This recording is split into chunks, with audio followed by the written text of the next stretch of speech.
অক্টোবরের একটা সকাল। প্যারেন্টারের বুক জুড়ে এই সময়টা যতদূর চোখ যায় ধানি সবুজ। দূরের দিগন্তে দাঁড়িয়ে আছে নীলচে পাহাড় সারি। একদিকে ভুটান, আরেকদিকে ধৌলে তুংসুংয়ের পাহাড়। আমি প্যারেন্টারে প্রথম আসি এই অক্টোবরেই। তারপরে গত 1.5 বছরে শরতে, শীতে, বর্ষায় বেশ কয়েকবার এসেছি।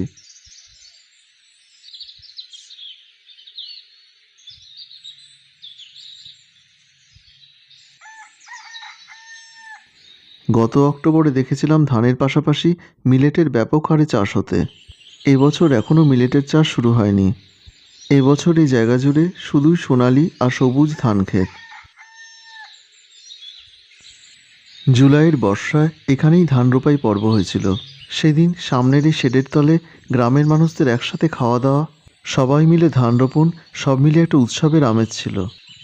মাত্র 3 মাসে জলকাদায় ভরা সেই জায়গার ছবিটা এখন বদলে গেছে।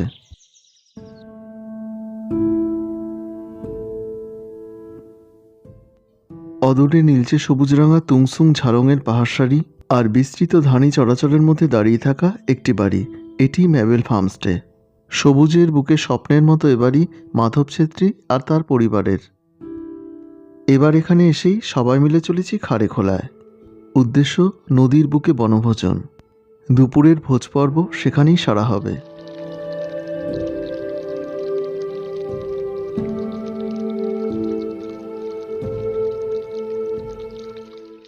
প্যারেন্টারের একদিকে জলঢাকা, আরেকদিকে বয়ে গেছে খাড়েখোলা। ম্যাবেল ফার্মস্টে থেকে পেছন দিকে ধান ক্ষেতের মধ্যে দিয়ে সরু এক মাটির পথ চলে গেছে সেই নদীর কাছে।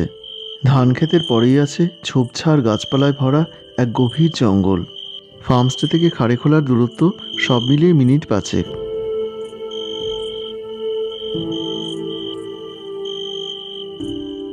ইনি গ্রামেরই মানুষ, জঙ্গলের ঝোপঝাড় কেটে নিজে থেকেই আমাদের জন্য পথ করে দিলেন।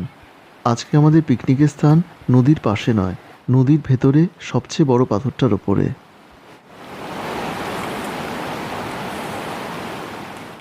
ইনি এখন ঝোপঝাড় ছেড়ে নদীর বুকে পাথরের পথ তৈরিতে মন দিলেন। পাহাড়ি মানুষেরা একে অপরকে সাহায্য করেন, এটা তারই একটা ছোট্ট নমুনা।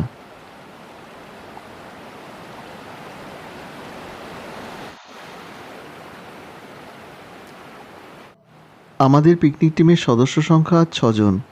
আমি, মাধব ভাই ছাড়া মাধব ভাইয়ের স্ত্রী বিনিতাজি, তাদের কন্যা ম্যাবেল যার নামে ফার্মস্টে, আর বিনিতাজির ভাইয়ের মেয়ে সোনিয়া। আর আমাদের আগে পিছে লেজ নাড়তে নাড়তে আরেকজন অবশ্য আছে, সে হলো ক্যান্ডি। সে মাধব ভাইয়ের পরিবারেরই সদস্য।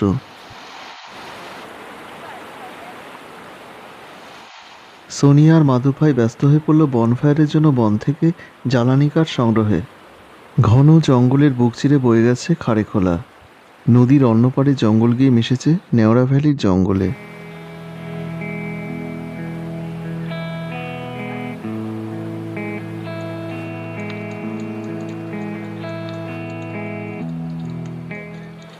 বিনিতাজি আর সোনিয়া অনেক কিছু রান্না করে নিয়ে এসছে, আর পিকনিকের প্রয়োজনে ছোট বড় সমস্ত জিনিসই গুছিয়ে এনেছে।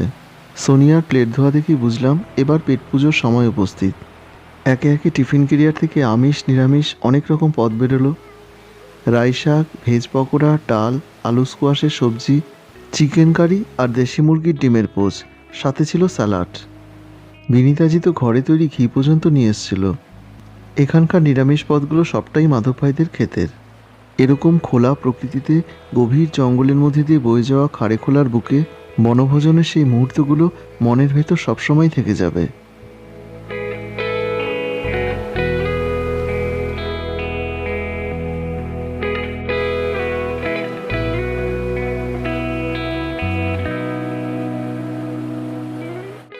খাওয়ার আগে এই খাবারকে উৎসর্গ করা হলো নদীকে।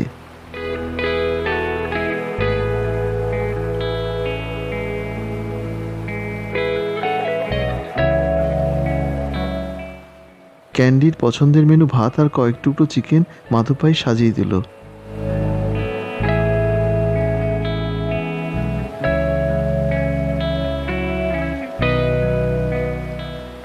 প্যারেন্টারের প্রায় সমস্ত ক্ষেতের কাজে ব্যবহৃত জল এই খাড়েখোলা থেকেই নিয়ে যাওয়া হয়। এর জল গিয়ে মিশেছে জলঢাকায়।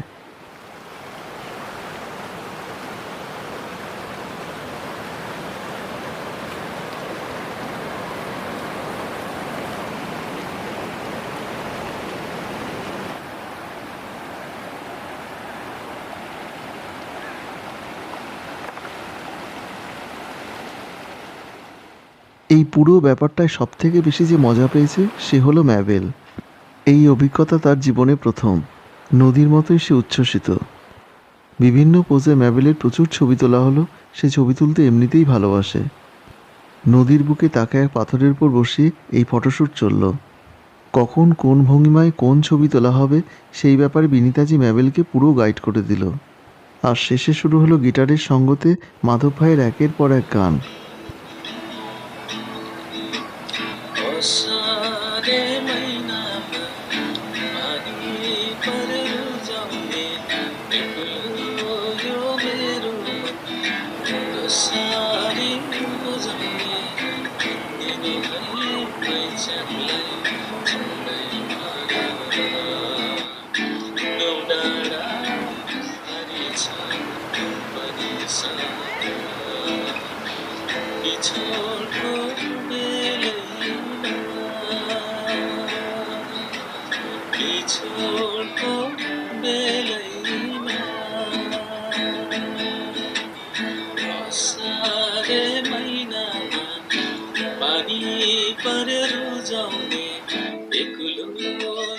এবার ফেরার পালা। যেভাবে এসেছিলাম সেভাবেই সবাই ফিরে চললাম। স্বাভাবিকভাবেই ছোট্ট ম্যাবেলের দায়িত্ব মাধব ভাই কাঁধে তুলে নিল। ক্যান্ডিও তার পথ খুঁজে নিল।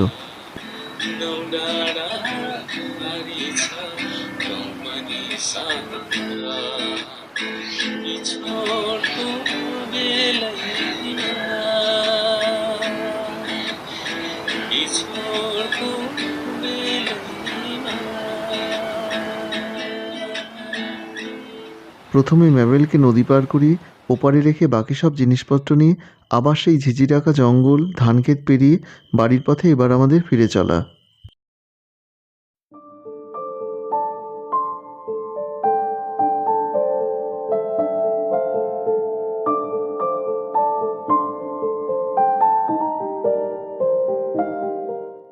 ইন্দো ভুটান বর্ডারে অবস্থিত প্যারেন্টারের দূরত্ব শিলিগুড়ি থেকে 100 কিলোমিটারের মতো। সরাসরি শিলিগুড়ি থেকে এলে সময় লাগে 3.5 থেকে 4 ঘন্টার মতো। ছোট রিজার্ভ গাড়ির ভাড়া 3,500 আর বড় গাড়ির ক্ষেত্রে 4 থেকে 4,500। আমি এখানে যার গাড়িতে আসি আর যার গাড়ি করে যাই সেই জীবন ভাইয়ের নাম্বার দেওয়া থাকলো এই ভিডিও ডেসক্রিপশন বক্সে। সেখানেই দেওয়া থাকলো এই প্যারেন্টারের ওপরই আমার আগের 3টি ব্লগের লিঙ্ক।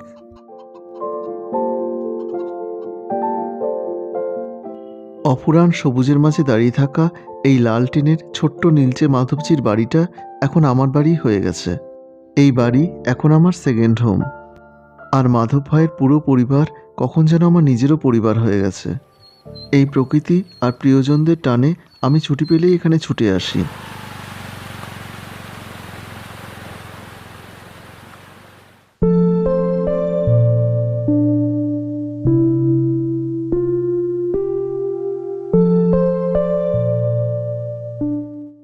বনভোজন পর্বের পরে শেষ দুপুরে যখন মাধব ভাই স্কুটিতে করে ফার্মস্টে থেকে 1 কিলোমিটার দূরের মূল প্যারেন্টার গ্রামে পৌঁছলাম, ততক্ষণে আকাশ কালো করে ছোট ছোট ফোঁটায় বৃষ্টি শুরু হয়ে গেছে। এখানেই হয় প্যারেন্টারের বিখ্যাত খালেদুই আর আষাঢ় পান্দ্রা এই দুটি উৎসব। সামনে ধৌলে, রঙ্গ আর দলগাঁওয়ের পাহাড়। এই মাঠে এই গ্রামের দুর্গাপূজা হয়। এর পাশেই আছে রমলা রায়ের বাড়ি, যিনি এই অঞ্চলের একমাত্র এই ছোট্ট রাইস মিলটি চালান। ইনি আমাদের এই রাইস মিলের ভেতরে নিয়ে গেলেন। এই অঞ্চলের সমস্ত ধান থেকে চাল আর মিলেট ভুট্টা থেকে আটা তৈরির জন্য এই রাইস মিলই ভরসা।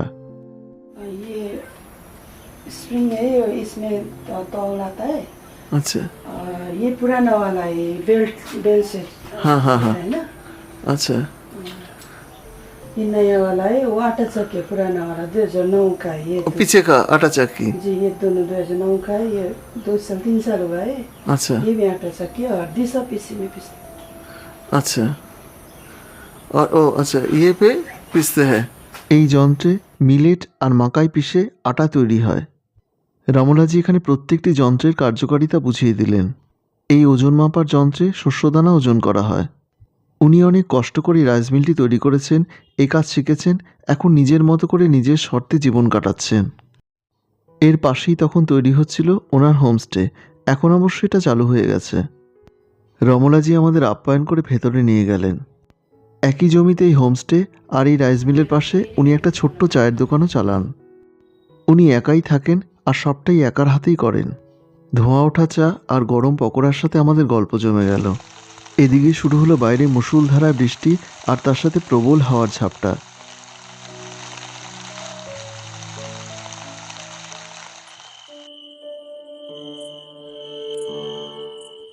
বৃষ্টি একটু ধরতেই দূরে পার্ক করা স্কুটির কাছে মোবাইল টর্চকে সঙ্গী করে এগিয়ে গেলাম।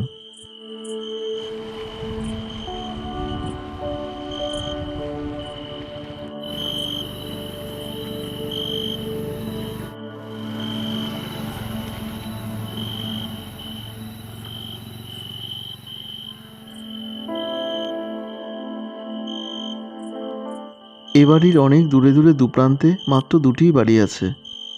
এখানে সন্ধ্যার পর থেকে প্রতিবেশী সেই দুই বাড়ি, ধান ক্ষেতের জোনাকি আর দূরের ভুটান পাহাড়ের খাঁজে খাঁজে লেগে থাকা দু একটি বাড়ির আলো এই নিকোষ কালো অন্ধকারের বুকে লেগে থাকে।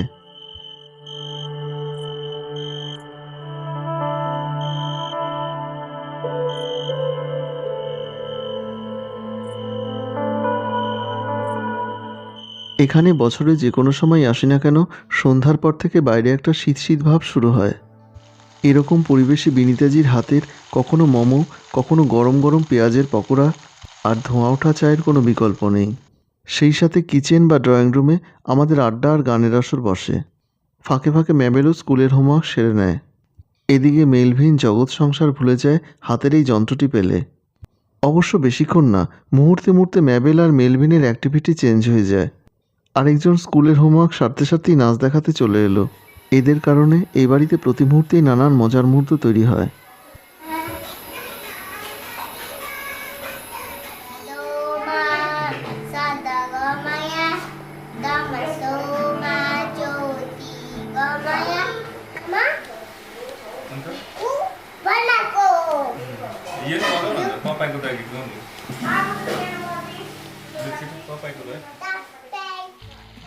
বিনিতাজি এখন ব্যস্ত রাতের রান্নার আয়োজনে। এখানকার রান্না আর এই বাড়ির রান্নাঘর দুটোই আমার কাছে বড় প্রিয়। প্যারেন্টারের উপর আমার আগের 3টি ব্লগেই এই নিয়ে বিস্তারিতভাবে বলেছি।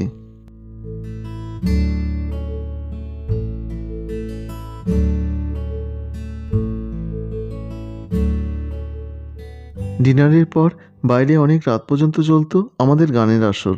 গিটারের সঙ্গতে মাধব ভাই একটার পর একটা গান গায়। কখনো বিনিতাজি, কখনো আমিও তাতে যোগ দিই।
এখানে দু চোখ ভরে ভোর হওয়া দেখি।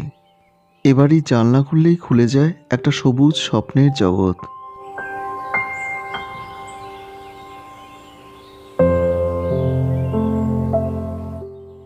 কালিম্পং জেলার গরুবাথান ব্লকের অন্তর্গত এই জায়গাটির দূরত্ব ঝালং বাজার থেকে মাত্র 2 কিলোমিটার আর ভুটান সীমান্তে ভারতের শেষ গ্রাম বিন্দু থেকে 9 কিলোমিটার।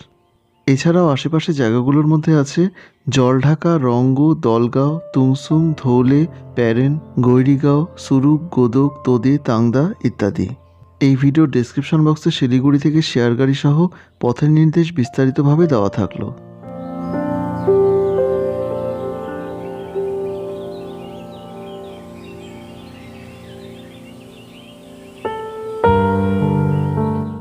এই সবুজের মাঝে ইচ্ছে হলে টেন্ট করে থাকা যায়, সেই ব্যবস্থা এখানে করা আছে। এই ফার্মস্টেতে অ্যাটাচড ওয়াশরুম সহ দুদিকে দুটো ঘর আছে। এ বাড়িতে কোনো সীমানা প্রাচীর নেই। ঘরের দেওয়ালজোড়া বড় বড় কাচের জানলা, আর দরজা খুলে দিলেই বাইরের অবাধ আর অফুরান সবুজ চলে আসে। থাকা খাওয়া নিয়ে এখানে দৈনিক জনপ্রতি খরচ ১৩০০ টাকা। গিজার সহ সমস্ত সুবিধাযুক্ত এই ওয়াশরুমটা আমার কাছে খুব প্রিয়। सन्नानी गोटेर किसारी फिर बेटा होला के सारी। ইনি মাধবজির মা।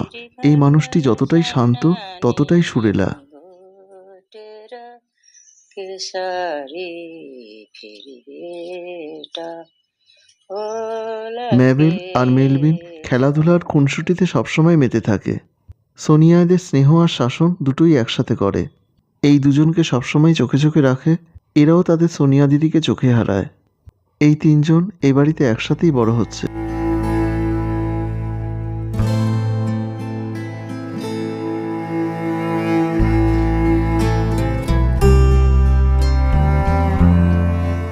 প্যারেন্টারের সৌন্দর্য আর মাধব ভাইয়ের এই ছোট্ট সুখী পরিবারের মধ্যে থাকার সুখ আমাকে প্রতিবারই আলাদা অভিজ্ঞতা দিয়েছে। আমার ভ্রমণ অভিজ্ঞতা এখনো পর্যন্ত এত আপন করে, এত নিজের মতো করে কোনো জায়গাকেই আমি পাইনি।